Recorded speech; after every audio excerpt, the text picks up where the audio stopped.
السلام علیکم ورحمۃ اللہ وبرکاتہ۔ آج کی اس ویڈیو کے اندر ہم بات کریں گے کہ وحی کا کیا مطلب ہوتا ہے، وحی کی اقسام کتنی ہوتی ہیں، اور آپ صلی اللہ علیہ وسلم پر کس طرح سے قرآن جو تھا وہ نازل ہوتا تھا۔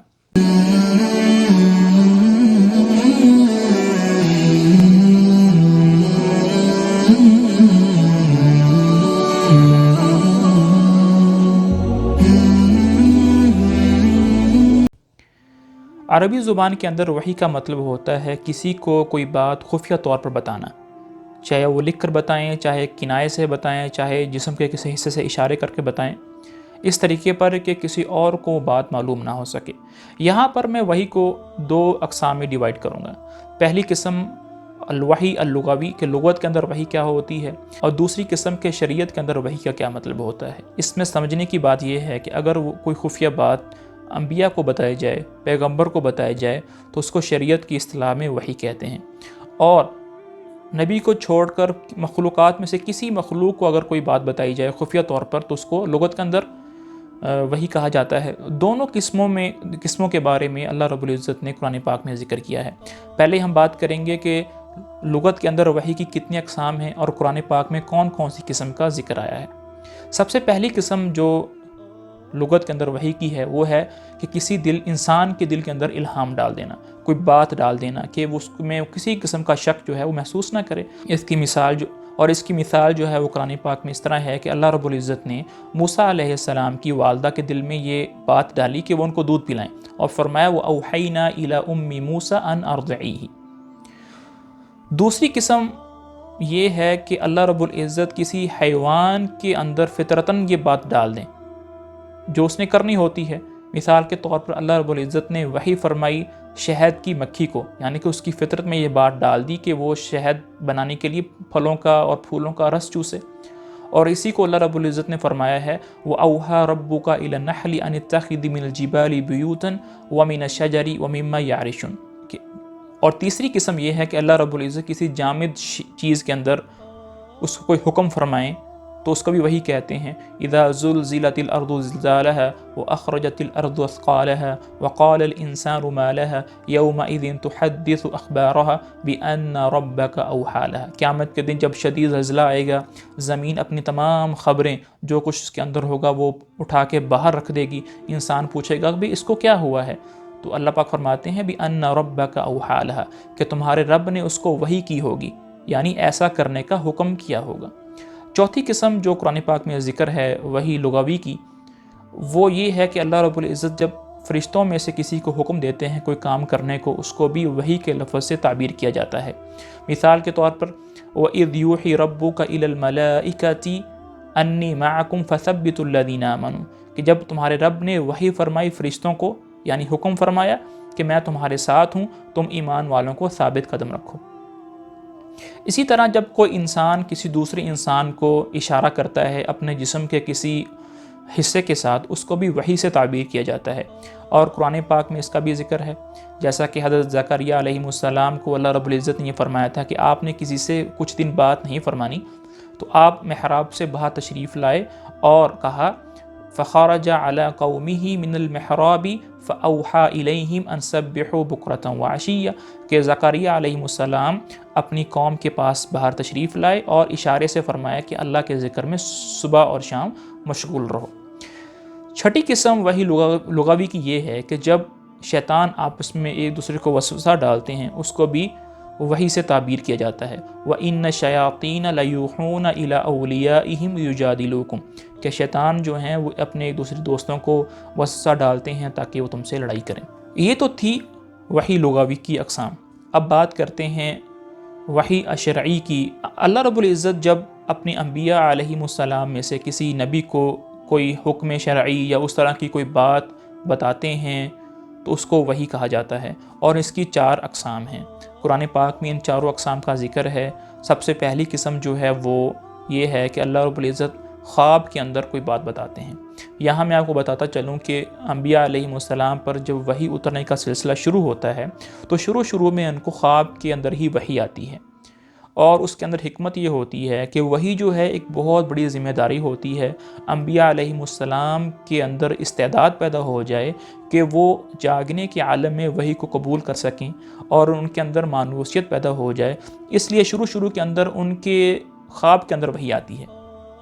اور اس بات پر دلیل جو ہے وہ حضرت علقمۃ بن قیس جو ابن مسعود رضی اللہ تعالیٰ عنہ کے ساتھی ہیں، وہ فرماتے ہیں ان اول ما یؤتی بہ الانبیاء فی المنام حتی تہدأ قلوبہم ثم ینزل علیہم الوحی، کہ شروع میں جب وحی کا سلسلہ شروع ہوتا ہے تو انبیاء علیہم السلام کے خواب کے اندر وحی آتی ہے. تو جب ان کا دل جو ہے وہ سکون پکڑ لیتا ہے، اس کے بعد پھر وحی کا جاگنے کے اندر وحی کا سلسلہ شروع ہوتا ہے. آپ صلی اللہ علیہ وسلم کے ساتھ بھی ایسا ہی شروع ہوا، جیسا کہ عائشہ رضی اللہ تعالی عنہ کی ایک حدیث ہے، وہ فرماتی ہیں اول ما بدی بہ رسول اللہ صلی اللہ علیہ وسلم من الوحی الرؤیا الصادقہ وفی روایہ الرؤیا الصالحہ من النوم فکان لا یرى رؤیا الا جاءت مثل فلق الصبح، کہ شروع میں جب وحی کا سلسلہ آپ صلی اللہ علیہ وسلم پر شروع ہوا تو ان کو سچے خواب آتے تھے. کوئی بھی وہ خواب رات کو دیکھتے تو اگلے دن ویسا ہی ہو جاتا جیسا کہ خواب کے اندر انہوں نے دیکھا ہوتا تھا. اسی طرح قرآن پاک میں کے اندر بھی اس کا ذکر ہے، جیسا کہ اللہ رب العزت نے ارشاد فرمایا لقد صدق اللہ رسولہ الرؤیا بالحق لتدخلن المسجد الحرام ان شاء اللہ آمینین محلقین رؤوسکم ومقصرین لا تخافون، کہ تم اے نبی جی آپ قریب جو ہیں ضرور بضرور جو ہے وہ مسجد حرام کے اندر داخل ہوگے، سر مونڈے ہوئے ہوں گے ایمان کی حالت میں، اور کسی کا خوف ہمارے دلوں کے اندر نہیں ہوگا. اسی طرح ابراہیم علیہ السلام کو بھی خواب کے اندر وحی آئی، اور اس کا ذکر بھی قرآن پاک کے اندر موجود ہے. یا بنی انی اری فی المنام انی اذبحک فانظر ماذا تری، کہ فرمایا کہ اے بیٹے میں نے خواب کے اندر دیکھا ہے کہ میں نے تمہیں ذبح کر رہا ہوں، تو تمہاری کیا رائے ہے. یہ تو تھی کچھ مثالیں کہ خواب کے اندر وحی کیسے آتی تھی. لیکن یہاں میں ایک بات جو بڑی ہی قابل غور ہے وہ یہ بتاتا چلوں کہ قرآن پاک کی کوئی آیت بھی اس قسم سے نازل نہیں ہوئی. جتنا قرآن نازل ہوا ہے وہ آپ صلی اللہ علیہ وسلم کے جاگنے کی حالت میں نازل ہوا ہے، سونے کی حالت میں نازل نہیں ہوا. وحی شرعی کی دوسری قسم ہے کہ اللہ رب العزت اپنے نبی سے بات چیت مکالمہ فرمائیں. وما كان لبشر ان يكلمه الله الا وحيا، موسیٰ علیہ السلام کے ساتھ بھی اللہ تعالیٰ بات فرماتے تھے. وَكَلَّمَ اللَّهُ مُوسَىٰ تَكْلِيمًا وَلَمَّا جَاءَ لِمِيقَاتِنَا كَلَّمَهُ رَبُّهُ، کہ جب وہ ہمارے پاس آئے تو ہم نے ان سے بات فرمائی. اللہ کے نبی آپ صلی اللہ علیہ وسلم جب معراج پر تشریف لے گئے تو وہاں بھی اللہ رب العزت نے ان سے بات فرمائی، جس کو ایک حدیث میں آپ صلی اللہ علیہ وسلم نے ایسے ارشاد فرمایا ہے فَأَوْحَى اللَّهُ إِلَيَّ فَفَرَضَ عَلَيَّ 50 صَلَاةً كُلَّ يَوْمٍ وَلَيْلَةٍ، تو اللہ نے مجھ سے بات فرمائی، مجھے وحی فرمائی، اور ایک دن اور ایک رات میں مجھ پر 50 نمازیں جو تھیں وہ فرض فرمائیں. وحی شرعی کی جو تیسری قسم ہے وہ یہ ہے کہ اللہ رب العزت اپنے نبی کے دل میں الہام ڈال دیں، اس طریقے پر کہ نبی کو اس بات میں کسی قسم کا شک نہیں رہتا کہ جو بات ہے وہ اللہ کی طرف سے ہے. مثال کے طور پر اس کی جو مثال ہے وہ یہ ہے کہ حضرت ابن مسعود رضی اللہ تعالیٰ عنہ کی حدیث ہے کہ آپ صلی اللہ علیہ وسلم نے ارشاد فرمایا ان روح القدس نفث فی روعی ان نفسا لن تموت حتی تستکمل رزقها الا فاتقوا اللہ فاجملوا فی الطلب، کہ روح القدس یعنی جبرائیل علیہ السلام نے میرے دل میں یہ بات ڈالی ہے کہ کوئی نفس اس وقت تک نہیں مر سکتا جب تک وہ اپنا رزق پورا نہ کر لے، تو پھر اللہ سے ڈرو اور اچھے طریقے سے رزق کو حاصل کرو. وحی کی چوتھی قسم وہ یہ ہے کہ اللہ رب العزت جبرائیل علیہ السلام کو واسطہ بنا کر بھیجتے تھے، اور یہ وحی کی سب سے اعلیٰ قسم ہے، اور سارے کا سارا قرآن پاک اسی وحی کی قسم سے نازل ہوا ہے. اسی لیے اس کا ایک اور نام الوحی الجلی، واضح وحی بھی کہا جاتا ہے. اور قرآن پاک میں اس کا جو تذکرہ ہے وہ اس طرح آیا ہے وَإِنَّهُ لَتَنزِيلُ رَبِّ الْعَالَمِينَ نَزَّلَ بِهِ الرُّوحُ الْأَمِينُ عَلَى قَلْبِكَ لِتَكُونَ مِنَ الْمُنذِرِينَ بِلِسَانٍ عَرَبِيٍّ مُبِينٍ. وحی شرعی کی جتنی بھی اقسام گزری ہیں یہ تمام کی تمام یقینی ہوتی ہیں.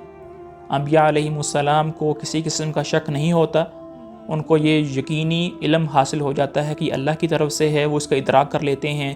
جیسے کہ بھوک لگتی ہے، پیاس لگتی ہے، اسی طرح دوسری جو انسانی خواہشات ہوتی ہیں جیسے اس کا ادراک ہوتا ہے، انبیاء علیہ السلام اس چیز کا بھی ادراک کر لیتے ہیں کہ یہ اللہ کی طرف سے ہے. وحی شرعی کی جو میں نے 4 اقسام بیان کی ہیں ان تمام کو اللہ رب العزت نے ایک آیت میں جمع کیا ہے.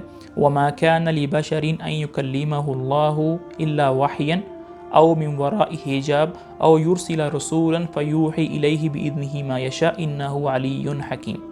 امام بغوی رحمہ اللہ نے اپنی تفسیر کے اندر یہ لکھا ہے کہ اللہ رب العزت نے اس آیت کے اندر 4 اقسام بیان کی ہیں۔ وَمَا كَانَ لِبَشَرٍ أَن يُكَلِّمَهُ اللَّهُ إِلَّا وَحْيًا، کہ کسی بشر کے لیے ممکن نہیں کہ اللہ اسے بات فرمائے مگر وحی کے ذریعے، تو اس میں الہام اور خواب کے اندر آنا یہ 2 ذکر ہو گئی ہیں۔